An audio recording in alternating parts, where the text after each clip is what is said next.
Hello guys, and welcome to Talk Football with Tyrone, and welcome to our video today. So in our video today, we are going to analyze the Manchester City team under Pep Guardiola. This is one of the most remarkable teams that we have seen in recent years in the Premier League. This is a team that Pep Guardiola has molded into his image and has been one of the strongest teams in Europe. Now, we know that Pep Guardiola got his tactical roots from Rinus Michel's Total Football and his mentor Johan Cruyff. These two molded Guardiola into one of the best managers that we've seen today. Now, we have an exclusive offer where you can see how Sir Alex Ferguson won the first treble in England. In our video today, we are also looking at how Guardiola made Manchester City treble winners. Now, we have exclusive videos that are yet to be posted on this channel. These videos are currently in our Patreon, which is actually at an affordable fee with the lowest rate $3 per month. We have exclusive series and episodes of tactical analysis of the greatest Premier League teams in our Patreon channel. We also have live streams and Q&As, and therefore you can pick a basic plan from our 3-tier program to access our Patreon. Link is in the description area below. Pep Guardiola has had a resounding season this season. He beat Arsenal to the Premier League title, and he made his greatest achievement at Manchester City by finally winning them their first Champions League title. Pep Guardiola wins his third Champions League title after a very long wait and major setbacks.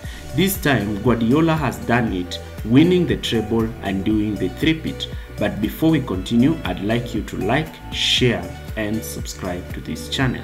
Now, Guardiola would have not achieved this success if he had not done a major squad rebuild, and a major rebuild was done in the summer of 2022. This saw the departure of the following players to the following clubs. The first departure was the key starter at left back, Alexander Zinchenko, who joined Arsenal the following season. Gabriel Jesus, who led the line, also joined Arsenal, who were Manchester City's greatest rival. Raheem Sterling joined Chelsea at the summer, and Guardiola reignited his squad by bringing in the following players. The first player to arrive was Manuel Akanji, who was signed from Borussia Dortmund, who has been integral in Pep Guardiola's team. The second one is the world champion Julian Alvarez. The Argentine joined to deputize Haaland in attack. Manuel Ortega was also signed to the departure of Zach Steffen. And the last and the most important signing, Erling Haaland, who has contributed 36 goals this season. Pep had already arranged his team as he had wanted. Now, in the January transfer window, Pep Guardiola had fallen out Joao Cancelo, that saw Cancelo depart to Bayern Munich in the January transfer window, and this affected his tactics greatly. Now, this Manchester City tactical analysis can be split into two: the pre-January transfer window and the post-January transfer window.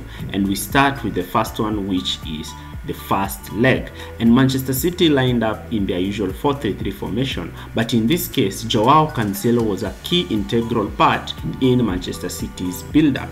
And here, Guardiola used to invert both Walker and Cancelo in midfield. Cancelo was an integral part in the Guardiola system. Now, when Manchester City were building up, Gundogan and De Bruyne pushed and played as advanced number 10s in the half spaces. Cancelo and Walker would invert, and this formed the famous Guardiola 2-3-5 formation that he is famed for. Now, Manchester City in this formation dominated in the Premier League, but this saw the increase in touches for Kyle Walker and for Joao Cancelo because they were directly participating in the build-up of the team, since both played in midfield alongside Rodri. You can see in this clip the position of Joao Cancelo, Walker and Rodri all playing in midfield, with the two centre-backs Nathan Ake and Ruben Diaz playing the ball directly from the goalkeeper. This is how Manchester City used to build up play. Now, during the build-up phase, both Diaz and John Stones will drop inside the 18-yard box alongside Ederson.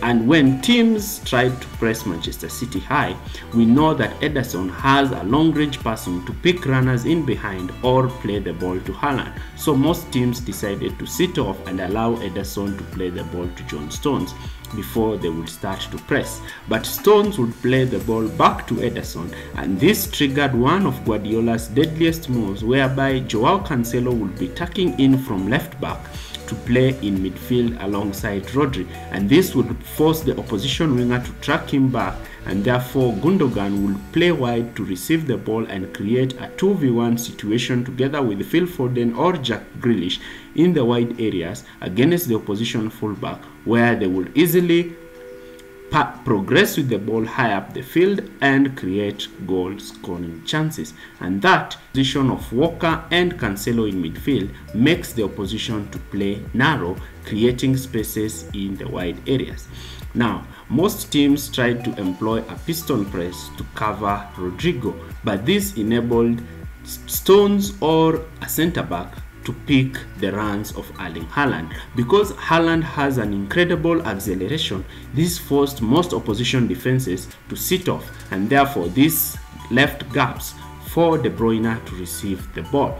But teams decided to sit in deep mid blocks to prevent and compress this area so that Gundogan cannot receive the ball, and therefore the wide players were able to cut the wide passing channels to Manchester City fullback, and this enabled Guardiola to be asking his wingers to be dropping deep to receive the ball directly from the centre backs and link up with Walker, Rodri and Kevin De Bruyne in the wide areas. These wide overloads enabled the Manchester City wingers to be drawing the fullback, and this enabled De Bruyne and Gundogan to be making these half-space runs that De Bruyne is famed for. And once De Bruyne receives this ball in this half-space region, you know he has the foot to whip in a low cross, a high cross, a cutback, and this saw Manchester City score their usual goals from cutbacks from the half spaces.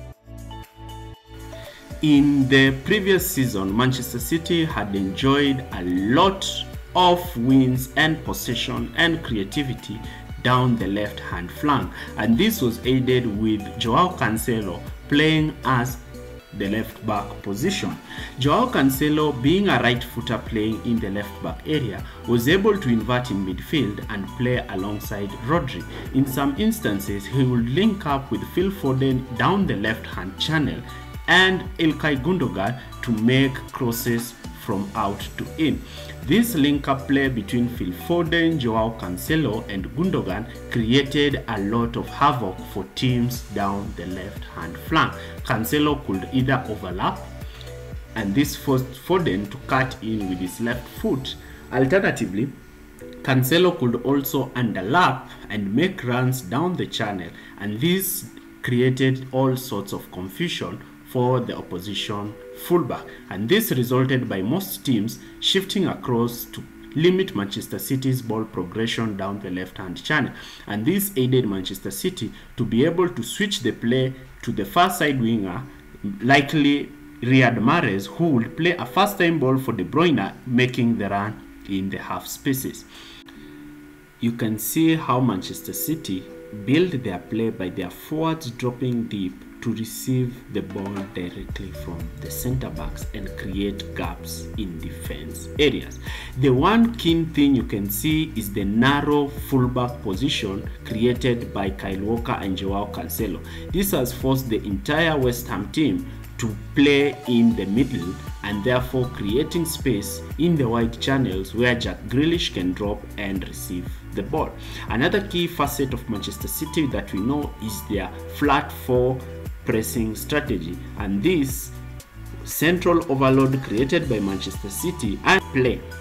Now, Manchester City were famed with this 2-3-5 formation, but one key issue that emerged from this formation is teams who positioned their wingers in the outside channel.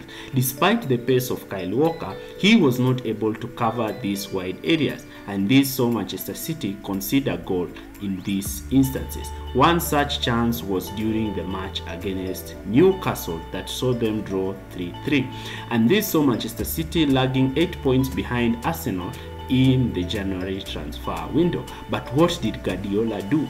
What change did Pep do that ensured Manchester City could bounce back and win the Premier League title, as well as go on to win the treble? That is what we are doing in our next video, and our video currently is in our Patreon. As I had asked you earlier, join our Patreon and see how Sir Alex Ferguson built one of the best Manchester United teams that went on to win the treble. You can also see the second episode of what Guardiola did in the January transfer window and what tactical shift that Guardiola did that ensured he won the treble this season. Join us for more videos like this in our channel, and we'll kindly thank you for staying with us till the end of this video. Thanks for watching.